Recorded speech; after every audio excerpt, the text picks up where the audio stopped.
12 मार्च 1993 शुक्रवार का ये दिन भी अपनी तेजी के लिए मशहूर भारत की इकोनॉमिक कैपिटल मुंबई के लिए एक आम दिन जैसा ही था। अपने कल से अनजान हर कोई अपने काम में बिजी था। किसी को अंदाजा भी नहीं था कि इस दिन मुंबई में ऐसी तबाही होगी जिसे कभी नहीं भुलाया जा सकेगा। साउथ बॉम्बे की दलाल स्ट्रीट, जहां बॉम्बे स्टॉक एक्सचेंज की 29 मंजिला इमारत है, वहां हर रोज की तरह सुबह से ही हलचल शुरू हो चुकी थी। बिल्डिंग के ट्रेडिंग रिंग में मौजूद करीब 4000 लोग अपनी किस्मत आजमाने में लगे होते हैं। सबकी निगाहें शेयरों के चढ़ते और गिरते भावों पर टिकी हुई थी। तभी दोपहर के ठीक 1:30 पर बीएसई के बेसमेंट में खड़ी एक गाड़ी में बहुत जोर का धमाका होता है। भले ही धमाका बेसमेंट में हुआ था, लेकिन इसकी इंटेंसिटी इतनी तेज थी कि पूरी इमारत हिल उठी। आसमान धुएं से भर गया और जैसे ही धुआं छटा, चारों तरफ लाशें, खून से लथपथ जख्मी लोग और टूटे हुए कांच और बिल्डिंग के टुकड़े इधर उधर बिखरे हुए दिखाई दिए। एक ही झटके में 84 लोग अपनी जान गंवा बैठे और 217 लोग बुरी तरह से घायल हो गए। लेकिन मौत की दर्दनाक कहानी यही खत्म नहीं होती, बल्कि ये तो अभी शुरुआत थी। मुंबई में इस दिन कुछ ऐसा होने वाला था जो इससे पहले कभी नहीं हुआ था। बॉम्बे स्टॉक एक्सचेंज की बिल्डिंग में हुए धमाके के ठीक 47 मिनट बाद आतंक का अगला निशाना मुंबई का बिजिएस्ट और हाईली पॉपुलेटेड कत्था बाजार बनता है। यहाँ खड़े एक स्कूटर में जोरदार धमाका होता है, जिसकी चपेट में आने से 5 लोगों की जान चली गई और कई लोग घायल हो गए। इसके बाद दोपहर के 2:30 बजे तीसरा धमाका शिवसेना भवन के करीब लकी पेट्रोल पंप पर होता है, जिसमें 4 लोग अपनी जिंदगी से हाथ धो बैठते हैं और दर्जनों लोग जख्मी हो जाते हैं। यूं तो निशाने पर शिवसेना भवन था, लेकिन इस धमाके से शिवसेना भवन बाल बाल बच गया था। इससे पहले कि कोई कुछ समझ पाता, महज 3 मिनट बाद एयर इंडिया बिल्डिंग के सामने खड़ी एक कार में जबरदस्त विस्फोट होता है, जो कि दिन का चौथा धमाका था। इस हमले में 20 लोगों की जान चली जाती है और करीब 85 लोग बुरी तरह से घायल हो जाते हैं। मुंबई के लोगों को छलनी करने का ये सिलसिला थमने का नाम नहीं ले रहा था। शहर पर एकदम से दहशत का पहाड़ टूट पड़ा था। लोग बुरी तरह से डरे हुए थे, प्रशासन चिंतित था और सबके मन में यही सवाल थे कि आखिर ये सब क्यों हो रहा है, कौन कर रहा है और धमाकों का ये सिलसिला कब थमेगा। जब तक कोई कुछ जान पाता, तब तक दोपहर के 2:45 पर माहिम की फिशरमैन कॉलोनी और वर्ली के सेंचुरी बाजार में एक साथ धमाका हो जाता है। इन दोनों धमाकों ने अब तक की तबाही को और भी भयानक बना दिया था। माहिम की सड़कें खून से लाल हो गई थी। लोग जान बचाने के लिए इधर से उधर भाग रहे थे। वर्ली के सेंचुरी बाजार में हुआ धमाका अब तक के सभी 6 धमाकों में सबसे बड़ा था। सेंचुरी बाजार में पासपोर्ट ऑफिस के पास से यात्रियों से खचाखच भरी बस गुजर रही थी। रास्ते में एक लावारिस जीप खड़ी थी। जैसे ही ये बस उस जीप के पास पहुंची, जीप में एक जोरदार धमाका हुआ। धमाके की चपेट में बस भी आ गई। धमाका होते ही बस गेंद की तरह हवा में उछल गई, सड़क पर गड्ढे हो गए और इसमें सवार सभी के सभी लोग ऑन द स्पॉट मारे गए। धमाका इतने जोर का था कि मारे गए लोगों के चेहरे भी पहचान में नहीं आ रहे थे। यहाँ हुए धमाके में 113 मासूम लोगों को अपनी जान गंवानी पड़ी और आसपास मौजूद करीब 227 लोग बुरी तरह से घायल हो गए। केवल 1 से 1.5 घंटे में हुए 6 धमाकों से मुंबई में हर तरफ हाहाकार मचा हुआ था। पुलिस और एम्बुलेंस के सायरन की आवाजें हर दिशा में गूंज रही थी। जहाँ जहाँ धमाके हुए थे, वहाँ लाशों, दर्द से करहाते लोग और टूटे हुए मलबों के अलावा कुछ भी नहीं था। जिस हिसाब से एक के बाद एक लगातार हमले हो रहे थे और जिस तादाद में लोग मर रहे थे, ये सब देख के मुंबई पुलिस काफी परेशान थी। पुलिस जब तक किसी धमाके वाली जगह तक पहुंचती, तब तक किसी दूसरी जगह धमाका हो जाता। एक ही टाइम पर अलग अलग जगहों पर हो रहे धमाकों की वजह से पुलिस को कुछ समझ नहीं आ रहा था कि आखिर इस सिचुएशन को कैसे कंट्रोल किया जाए। सबसे बड़ी समस्या ये थी कि ये धमाके कोई सामने से नहीं कर रहा था, जो पुलिस सीधे तौर पर उससे निपट पाती। एक ही घंटे में आतंक का माहौल पूरे बॉम्बे में पसर चुका था। ऐसा लग रहा था कि शहर की धड़कनों को जैसे किसी ने थाम लिया है। बॉम्बे अपनी रफ्तार खो चुका था और जो लोग घंटे भर पहले तक काम में डूबे हुए थे, वो अब अपनी जान बचाने में लगे हुए थे। धमाकों के सिलसिलों में 7वां बम विस्फोट दोपहर के 3:05 पर जावेरी बाजार में होता है। हीरे और जवारात से चमकने वाला ये बाजार अचानक काले धुएं और मलबे से ढक गया। जहाँ कुछ देर पहले लोग अपनी रोजमर्रा की खरीदारी कर रहे थे, वहाँ अब सिर्फ चीखे, टूटे कांच और बिखरी हुई दुकानें रह गई थी। इस धमाके में 17 निर्दोष लोगों ने अपनी जान गंवा दी, जबकि करीब 60 लोग गंभीर रूप से घायल हो गए। लोग अभी इस सदमे से उबर भी नहीं पाए थे कि ठीक 5 मिनट बाद एक और भयानक धमाके ने शहर को हिला कर रख दिया। इस बार धमाका बांद्रा के होटल सी रॉक में एक्सप्लोजिव से भरे एक सूटकेस के ब्लास्ट होने की वजह से हुआ था। इस धमाके से होटल की खिड़कियां और दरवाजे चकनाचूर हो गए। यहाँ किस्मत से किसी की जान तो नहीं गई, लेकिन होटल में मौजूद लोगों की आंखों में डर साफ झलक रहा था। कोई फर्श पर पड़ा था तो कोई एक कोने में सहमा हुआ खड़ा था। हर कोई सिर्फ इस इंतजार में था कि ये काला दिन कब खत्म होगा। मुंबई जो कभी रुकती नहीं थी, वो अब पूरी तरह थम चुकी थी। इन धमाकों ने सपनों के इस शहर को लहूलुहान करके रख दिया था। इसके कुछ मिनट बाद प्लाजा सिनेमा की पार्किंग में दिन का 9वां, जुहू के होटल सेंटोर में 10वां, शहर इंटरनेशनल एयरपोर्ट के बाहर 11वां और एयरपोर्ट के सेंटूर होटल के पास 12वां धमाका होता है। दोपहर 1:30 बजे शुरू हुआ धमाकों का सिलसिला आखिरकार दोपहर के 3:40 पर थम पाता है। 2 घंटे 10 मिनट के भीतर इन 12 धमाकों की वजह से कुल 257 लोग मारे जाते हैं, जबकि 713 लोग बुरी तरह से घायल होते हैं। अब धमाकों का सिलसिला तो थम गया था, लेकिन पुलिस को कई सवाल खाए जा रहे थे कि आखिर इन सीरियल ब्लास्ट का मास्टरमाइंड कौन था, धमाके किसने और क्यों करवाए थे, सैकड़ों मासूम लोगों की जान लेने के पीछे आखिर वजह क्या थी, और आखिर एक ही समय पर 12 धमाकों की इतनी बड़ी साजिश कब और कैसे रची गई। 12 blasts took place in Mumbai. इन सीरियल धमाकों में 257 लोग मौत की नींद सो गए। The fate of Bollywood star Sanjay Dutt, who is facing a 6-year jail term for possessing illegal arms. उसने दाऊद इब्राहिम के गिरोह पाकिस्तानी खुफिया एजेंसी ISI से लेकर अपने परिवार तक का इस्तेमाल किया। कितनों के सुहाग छिन गए, कितने अनाथ हो गए, कितनों की कलाइयाँ सुनी हो गई।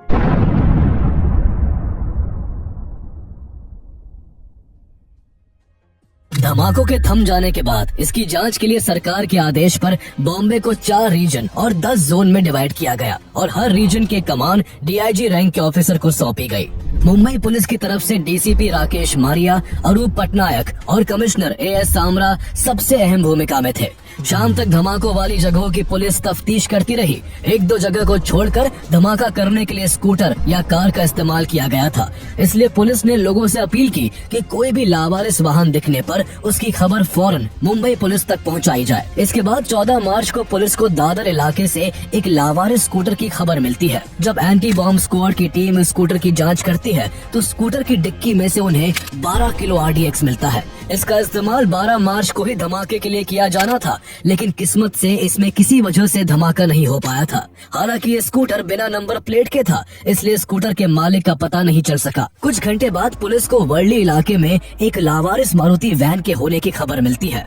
इस गाड़ी की जांच की गई तो इसमें भारी मात्रा में हैंड ग्रेनेड और AK-56 राइफल मिलते हैं। पुलिस इस गाड़ी के रजिस्ट्रेशन नंबर की जांच करवाती है तो पता चलता है कि ये गाड़ी माहिम इलाके की अल हुसैनी बिल्डिंग में रहने वाली रुबीना मेमन के नाम पर रजिस्टर्ड है। इसके बाद पुलिस सीधे अल हुसैनी बिल्डिंग जा पहुंचती है, लेकिन वहां रुबीना मेमन के घर पर ताला लगा हुआ था। ये घर रुबीना मेमन के brother in law Ibrahim Mushtaq Abdul Razak Memon का था, जो टाइगर मेमन के नाम से एक मशहूर स्मगलर था और पूरे परिवार के साथ इसी बिल्डिंग में रहा करता था। हमले के बाद पूरे मेमन परिवार का घर से गायब होने और उनकी कार से हथियार मिलने की वजह से पुलिस का शक मेमन परिवार पर गहरा जाता है। इसके बाद पुलिस अपनी जांच के लिए उस घर का दरवाजा तोड़ देती है और यहाँ मौजूद सब चीजों की बारीकी से जांच करने लगती है। इस जांच में मेमन के घर से पुलिस को कुछ चाबियां हाथ लगती है, जिसमें एक चाबी एक स्कूटर की भी होती है। पुलिस को शक था कि अगर इन धमाकों के पीछे टाइगर मेमन का हाथ था तो जरूर ये चाबी दादर में मिले लावारिस स्कूटर की हो सकती है। जैसे ही चाबी को स्कूटर में लगाया जाता है तो पुलिस का शक यकीन में बदल जाता है। वो चाबी उसी स्कूटर की थी। अब साफ था कि बॉम्ब ब्लास्ट में टाइगर मेमन और उसके परिवार का हाथ था। मुंबई पुलिस को मेमन फैमिली के घर पर रेड में एक कार्टन भी बरामद हुआ, जिस पर वाह नोबल इंडस्ट्रीज लिखा हुआ था। ये एक पाकिस्तानी फर्म थी जो एक्सप्लोजिव्स बनाती थी। पुलिस ने जब कड़ियों को जोड़ा तो साफ हो गया कि इस पूरी साजिश में पाकिस्तान का भी इन्वॉल्वमेंट था और धमाकों के लिए एक्सप्लोजिव्स पाकिस्तान से ही आया था। अब मुंबई पुलिस को धीरे धीरे पता चल रहा था कितने बड़े हमलों की साजिश को कितने बड़े लेवल पर प्लान किया गया था। लेकिन आगे अभी पुलिस को इस बॉम्ब ब्लास्ट से जुड़े ऐसे राज पता चलने वाले थे जो सबको हिला कर रख देने वाले थे। पुलिस आगे की जांच के लिए टाइगर मेमन और उसके परिवार से जुड़े लोगों की तलाश में जुट जाती है। इस क्रम में 14 मार्च को पुलिस के हाथ टाइगर मेमन का मैनेजर असगर मुकद्दम लगता है, जो इस बॉम्ब ब्लास्ट की प्लानिंग के बारे में काफी कुछ जानता था। यहाँ तक कि प्लाजा थिएटर में जो बॉम्ब ब्लास्ट हुआ था वो उसने खुद अपने एक साथी शहनवाज कुरैशी के साथ प्लान किया था। जब पुलिस ने उससे बहुत सख्ती से पूछताछ की तो वो पूरी साजिश का खुलासा कर देता है। उसने टाइगर मेमन से लेकर जावेद चिकना तक सबके नाम खोल कर रख दिए। उसने ये भी बताया कि 12 मार्च की उस दोपहर सी रॉक, जुहू सेंटोर और एयरपोर्ट सेंटोर में बॉम्ब रखने वो खुद अपने कजिन शोएब गंजर, परवेज शेख, अनवर थेबा और मुश्ताक तरानी के साथ गया था। इसी बीच पुलिस के हाथ टाइगर मेमन का एक और करीबी बादशाह खान लगता है, जिसका असली नाम जान खान उस्मान खान होता है।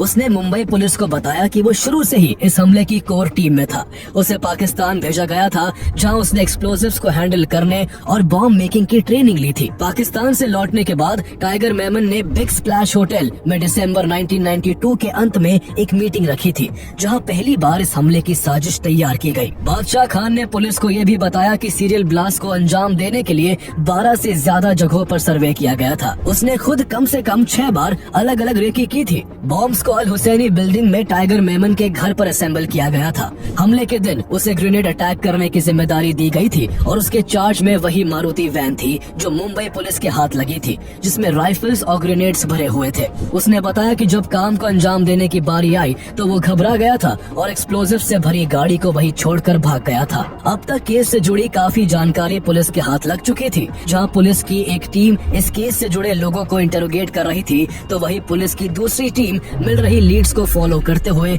जगह जगह छानबीन कर रही होती है। 23 मार्च को पुलिस के हाथ जावेरी बाजार के पास शेख मेमन स्ट्रीट पर कुछ बड़े सूटकेस हाथ लगते हैं, जिनमें 12 AK-56 राइफल्स, 195 हैंड ग्रेनेड्स और बहुत सारी 5mm पिस्टल्स होती हैं। इसके 3 दिन बाद पुलिस को मुंब्रा इलाके में एक घर से RDX से भरे हुए कई बैग्स मिलते हैं, जिनका कुल वजन 1500 किलो था। एक्सप्लोजिव मिलने का सिलसिला यही खत्म नहीं होता। इसके बाद पुलिस नगला बंदर से भी RDX से भरी बोरी बरामद करती है, जिनका कुल वजन करीब 2000 किलो होता है। इतना ज्यादा RDX देखकर पुलिस महकमे में हड़कंप मचा हुआ था। इससे पहले देश में कभी इतनी मात्रा में RDX नहीं बरामद हुआ था। हैरानी की बात यह थी कि एक्सप्लोजिव्स अगर ब्लास्ट हो जाते तो इनका परिणाम उन धमाकों से भी घातक होता जो 12 मार्च को हुए थे। अब तक की जांच में पुलिस ने इस केस से जुड़े कई लोगों को अरेस्ट कर लिया था, जिनसे पूछताछ में साफ साफ पता चल रहा था कि इन धमाकों की साजिश में पाकिस्तान और ISI का बहुत बड़ा रोल था।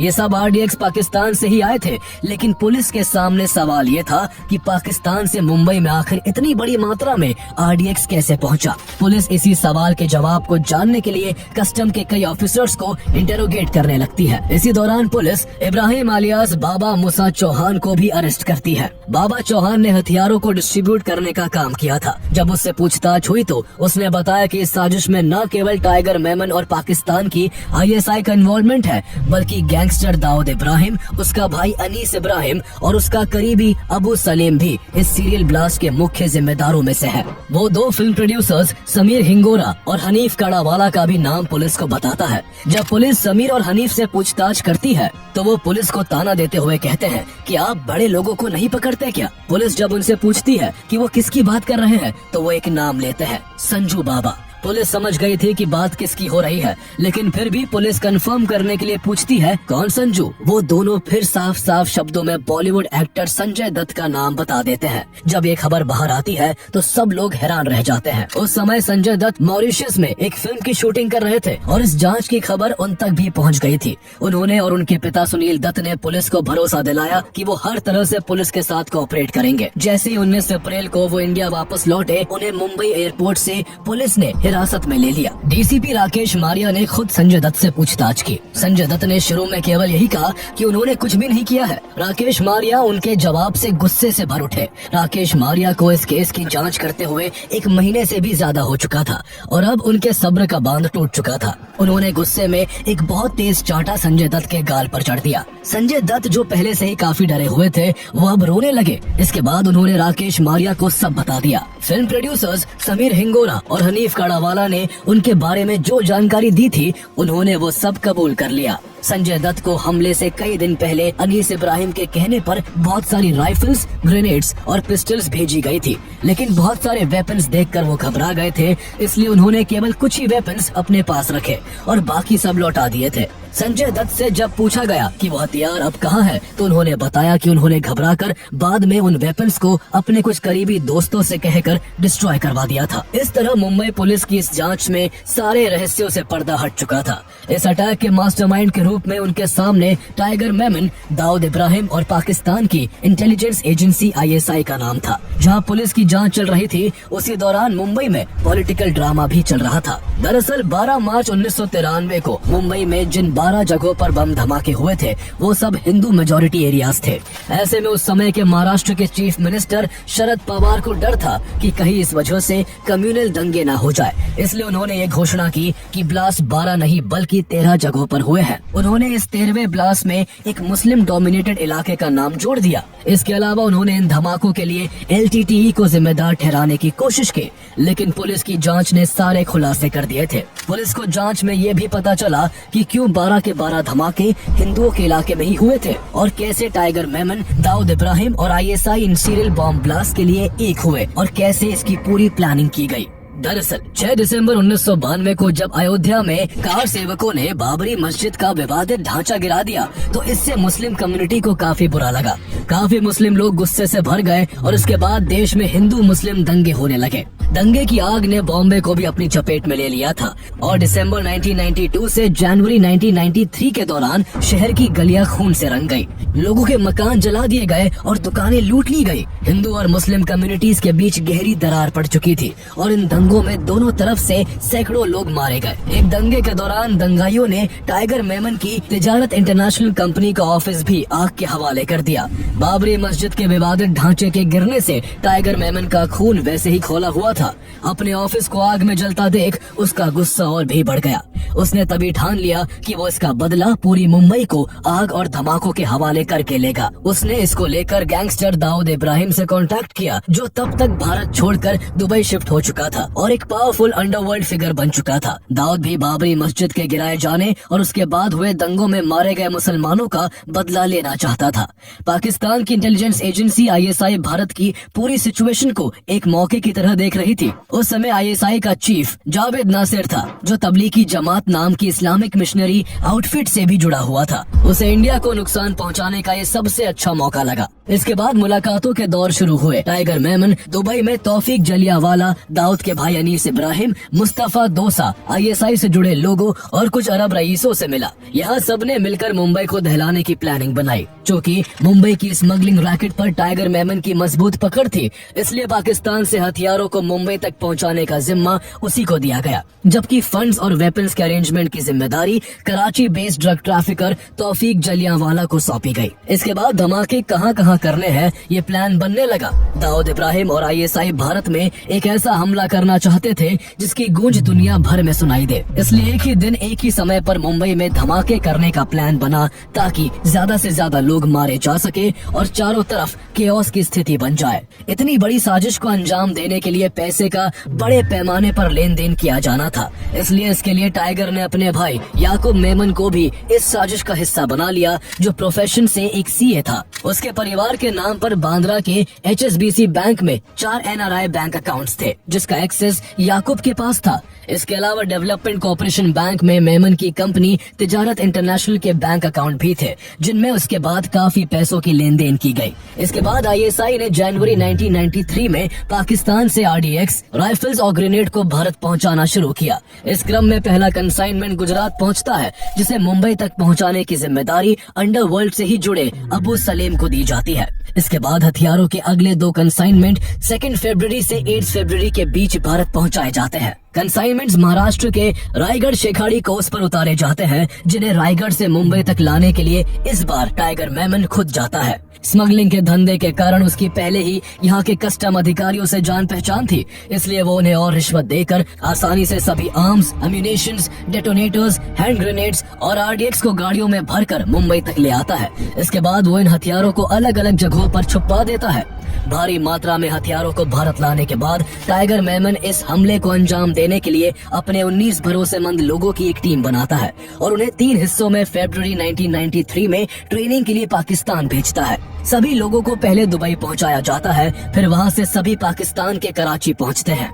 यहाँ उन्हें करीब 12 दिनों तक हथियार चलाने, गाड़ियों में विस्फोटक लगाने और ग्रेनेड फेंकने की कड़ी ट्रेनिंग दी जाती है। ट्रेनिंग पूरी हो जाने के बाद सभी लोग 4 मार्च को वापस मुंबई आ जाते हैं। अब टाइगर मेमन कई दिन तक इन लोगों को हमला करने के लिए सही जगहों की तलाश करने को कहता है। कई दिन तक फेमस जगहों की रेकी की जाती है और हमला करने के लिए उन जगहों की लिस्ट बनाई जाती है। लेकिन इसी बीच एक ऐसा वाक्य होता है जिससे टाइगर मेमन का प्लान पूरी तरह से चौपट हो सकता था। टाइगर मेमन का एक आदमी गुल मोहम्मद अलियास गुल्लू पाकिस्तान से ट्रेनिंग लेकर लौटने के बाद से ही डरा हुआ था। उसका इतने दिनों में मन बदल चुका था। उसे चिंता थी कि वो अगर बम धमाके करता है तो उसकी वजह से उसके परिवार को भी काफी कुछ सहना पड़ेगा। कुछ महीने पहले मुंबई में जो दंगे हुए थे उसमें भी उसका नाम था, जिस वजह से वो पहले से ही पुलिस के निशाने पर था।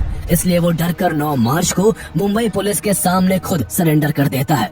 वो खुद से ही पुलिस के सामने टाइगर मेमन के प्लान के सारे कच्चे चिट्ठे खोल कर रख देता है। उसने पाकिस्तान जाकर ट्रेनिंग लेने से लेकर मुंबई में धमाके कहां कहां होने वाले हैं ये तक पुलिस को बता दिया। लेकिन मुंबई पुलिस उसकी बातों पर विश्वास नहीं करती। पुलिस को लगता है वो ऐसे ही बातें बना रहा है, इसलिए पुलिस इस मामले में कोई एक्शन नहीं लेती है।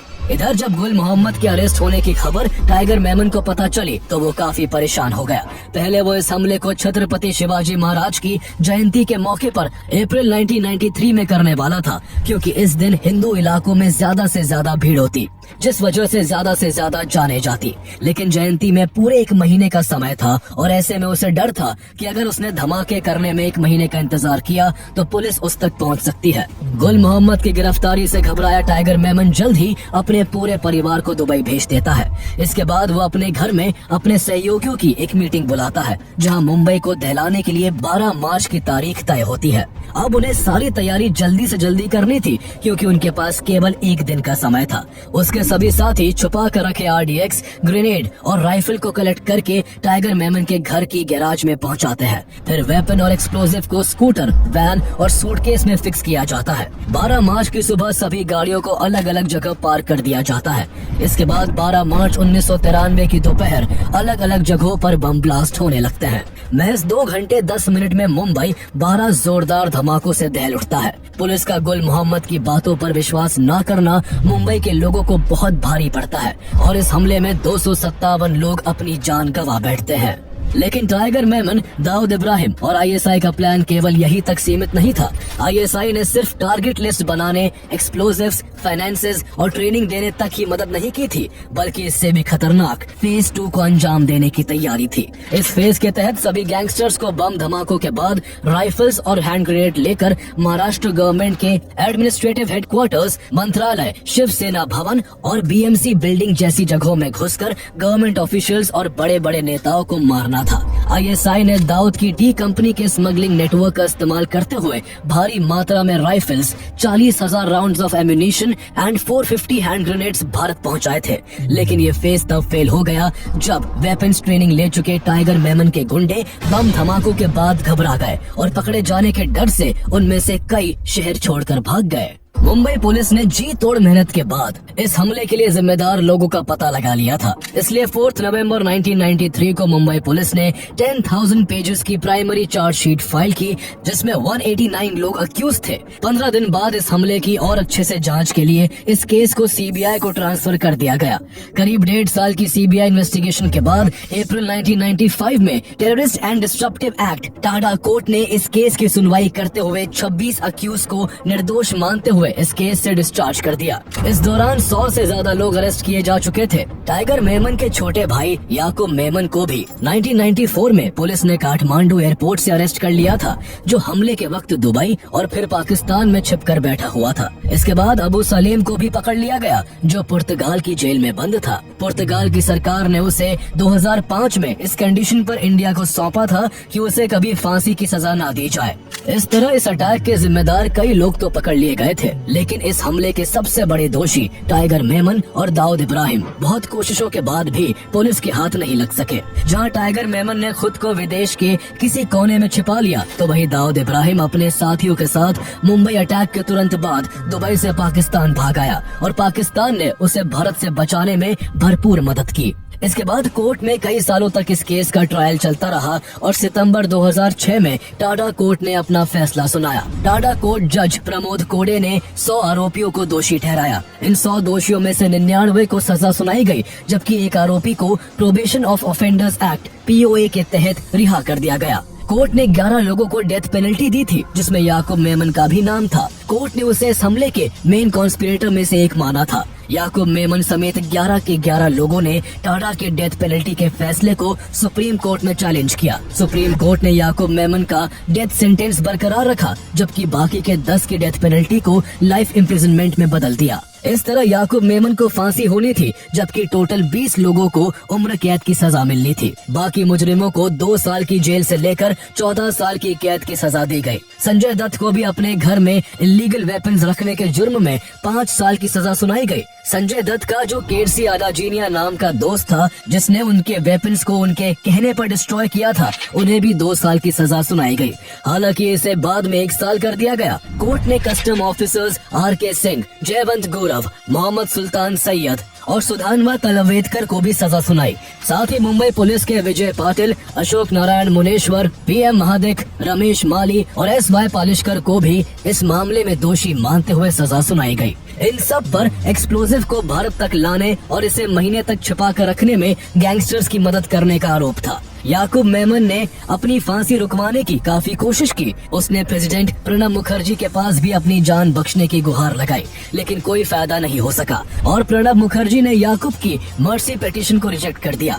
भारतीय लोग इस फैसले से काफी खुश थे, लेकिन देश में कुछ लोग ऐसे भी थे जो याकूब को फांसी पर लटकते हुए नहीं देखना चाहते थे। इनमें से एक नाम बॉलीवुड एक्टर सलमान खान का नाम भी था, जिन्होंने ट्विटर पर याकूब की फांसी को गलत करार दिया।